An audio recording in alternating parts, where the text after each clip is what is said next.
One of the things that people can learn, and I'm talking about relationships today because I've been in both monogamous and plus polyamorous relationship.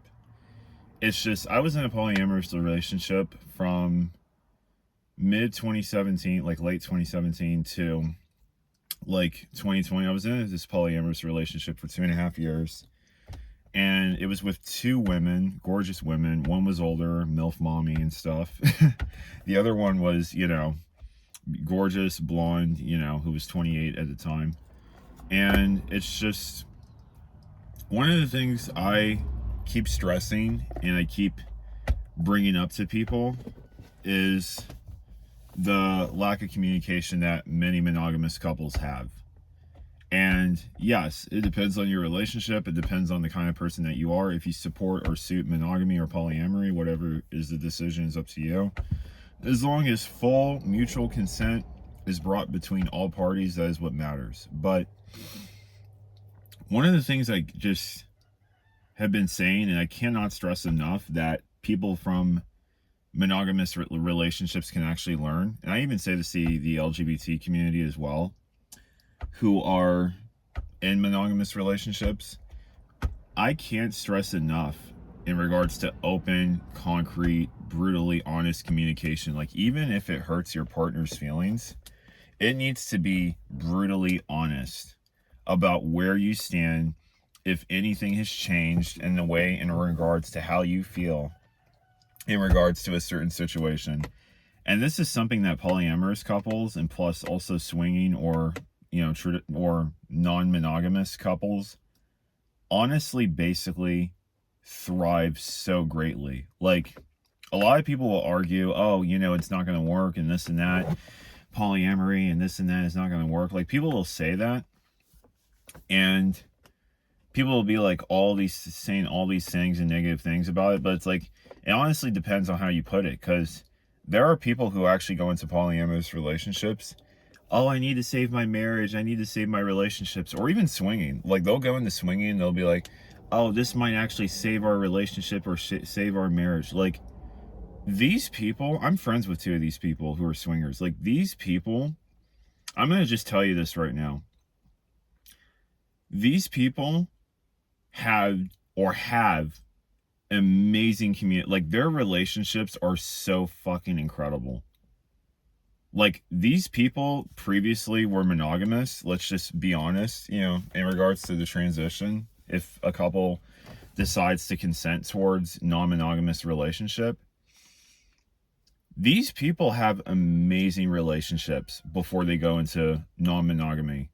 These people have amazing, like, these people are so faithful to each other. Like, the communication is there, the trust is there, like, everything is there in regards to these couples before they go and transverse from monogamy into non-monogamy. And I feel like for people that are in monogamous relationships, they can learn very, very greatly from non-monogamous couples.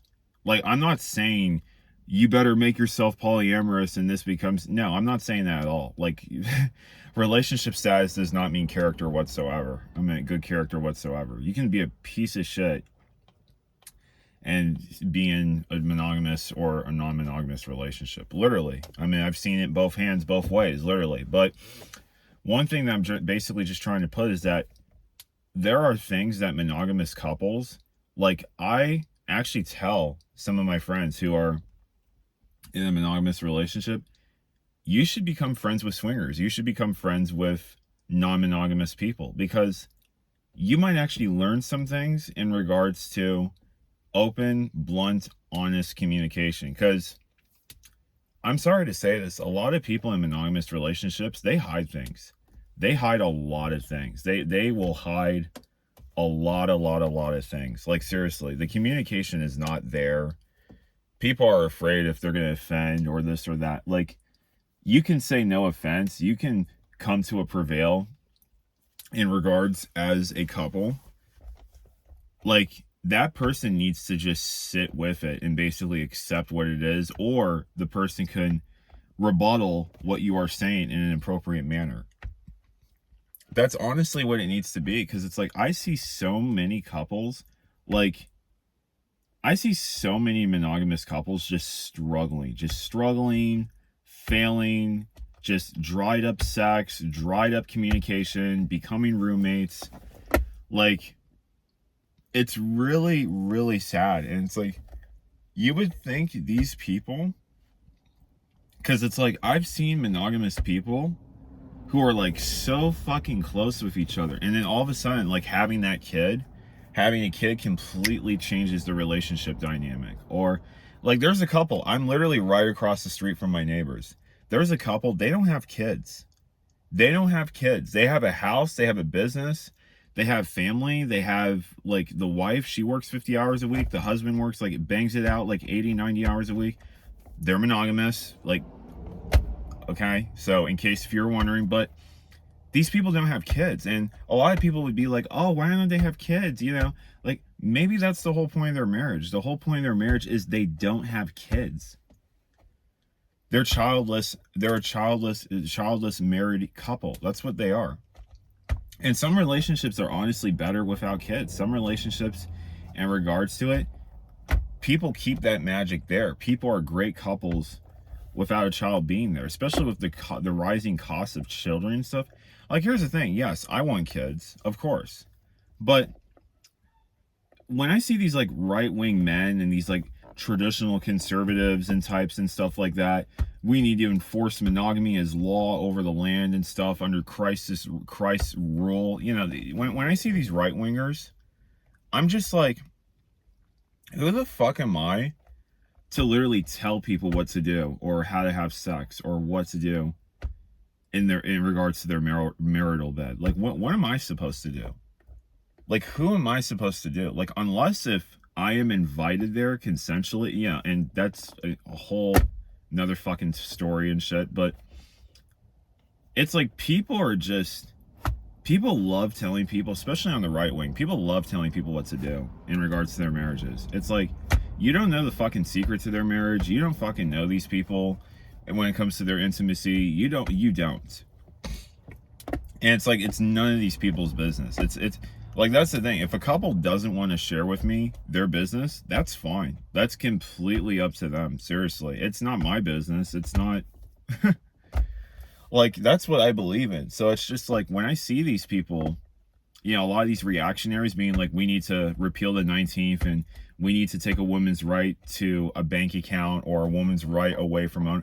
Guys, you literally have fucking men on here debating on basically removing a woman's right to basically own a car, to own a house, just to own things like a bank account, just average normal normie shit that people do. Like, that's how insane shit has gotten when it comes to a lot of these people that like to force, you know, Christianity, Catholicism, Islam, Judaism, you know, these fucking Abrahamic religions down people's throats. But it's just one thing that I tell people in monogamous relationships, if they're having communication issues, or even like some of my gal friends, I'm like, go talk to a swinger, go meet a swinger, go meet a non-monogamous couple, go meet these, and seriously, go if you're boy, like, meet these people. Like, seriously, I remember like one of my friends, like, they're still monogamous, they're in a monogamous, you know, she's being proposed currently right now. She just got proposed. They're engaged. And it's just, I basically told them, go to a swingers club.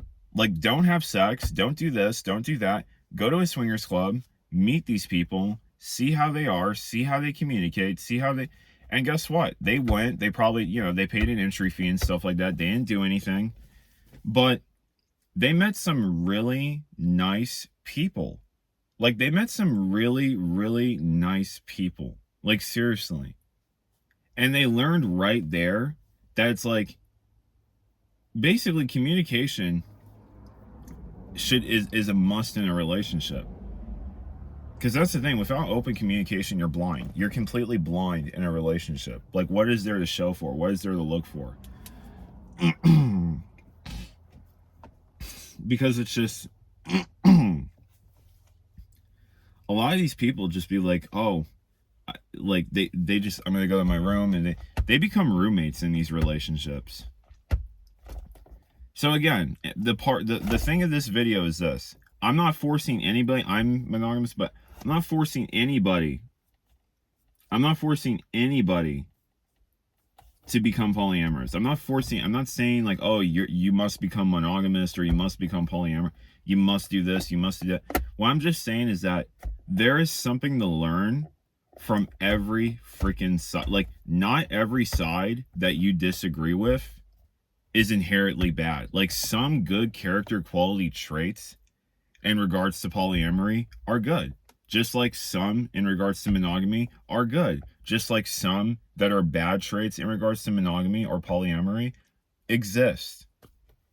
People need to stop being so biased in regards to these relationships. Like, yeah, you can disagree with a gay couple. Maybe, you know, like, I'm surprised it's like 2025. I mean, homosexuality has existed for literally thousands of years, like literally since the incarnation of time, literally. I mean, I think it's crazy that some people are against it still. But again, these Abrahamic religions and shit. But yeah, that's the reason for this video. The reason for this video is basically to explore other relationship types and the qualities and traits and what they practice, and take some of those, re-engineer those into your own relationships. Because I'm going to just tell you this right now, you can do that. Like, just because someone is gay or lesbian or polyamorous or trans, it doesn't mean you can not re-engineer these types of things into your own life or into your own marriage or relationship. Literally. Like, literally. And again, this isn't to tell you you need to be gay, you need to be polyamorous, you need to be... No, this is literally to just say there are some characteristic traits that you can take and you can implement for yourself in a good, positive light. And I've tried having this conversation with men, and a lot of men get really, really frazzled up when... Because again, it's like the whole threat to masculinity, and it's like, dude, I'm not saying you let your girlfriend or your wife have sex with another man who's more endowed. I'm not saying that. I'm literally just saying there's some people that have good character quality traits that they practice in their non-monogamy, non-traditional relationships that you could actually implement in yours if you ever face a hiccup or if you ever have to troubleshoot a problem in your relationship. I mean, with men, you have to, like, with women, like, when I tell my girlfriends this, it's like, yeah, no, it makes sense. Or maybe there's disagreement, and then there's back and forth, there's a debate, and it's constructive criticism or constructive debate, which I love.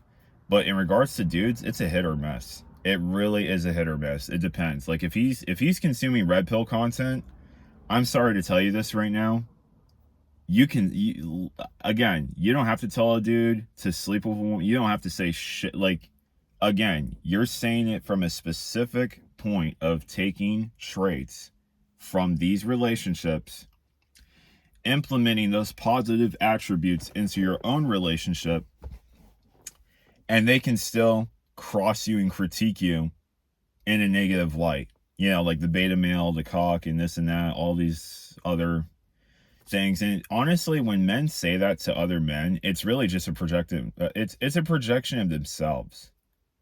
Like, when a man calls you a cuck or a beta male, I'm just going to tell you this right now. That's really a projection of himself. You want your wife to sleep with another man. You want your girlfriend to sleep with another man. That's the truth. Like, when you say that insult, it's the same, like, in regards to, like, oh, that's so gay. That's so gay. Like, a lot of times, like, dudes will say that, and it's like, check that dude's computer. Like, seriously, check that dude's computer. You probably have seen Republicans signing anti-gay stuff. And guess what? Scandal comes out. He's on Grindr. Or she's in a non-monogamous relationship with her husband. You know, Marjorie Taylor Greene. Banging the fucking fitness instructor. Literally. But that's what I'm saying. It's like, so that's when the contradictions come out. So whenever anybody insults you in regards to your statement or sexuality or your identity, just know that that is a projection of them. That's not you. You're living in your truth. They're living in their falsehood, and they're scared to live in that truth because that truth is behind a computer screen. So that's what I wanted for this video. This video was basically to call out the contradictions of the right wing in regards to relationships, but it's also to highlight that there are positive attributes that polyamorous and non-traditional couples practice, which monogamous couples can also practice themselves in regards to if they're having problems in their marriages or relationships. And again, it doesn't have to be sleeping with somebody outrightly. It literally doesn't have to be that. It can literally just be open communication. It can literally just be sitting each other within space and holding space for each other for just 5 minutes, basically, in regards to an argument, or actively critiquing certain contradictions within a relationship and then coming to a mutual arrangement with each other. I've seen polyamorous couples do this way more effectively than monogamous couples. And that's what I'm trying to call out and stress. So I want to thank you for watching this video, liking, and please sharing this video with people, because there are too many people out here who are just, oh yeah, my relationship doesn't have problems. My marriage doesn't have problems. It does have problems. It does. You don't want to admit it. You don't want to open up. You don't want to actually possibly explore. And again, I don't mean sleeping with somebody. I mean explore different attributes of what other couples who are in non-monogamous areas or even in the LGBT practice. That is basically what I'm getting at in regards to this video. So thank you for tuning in.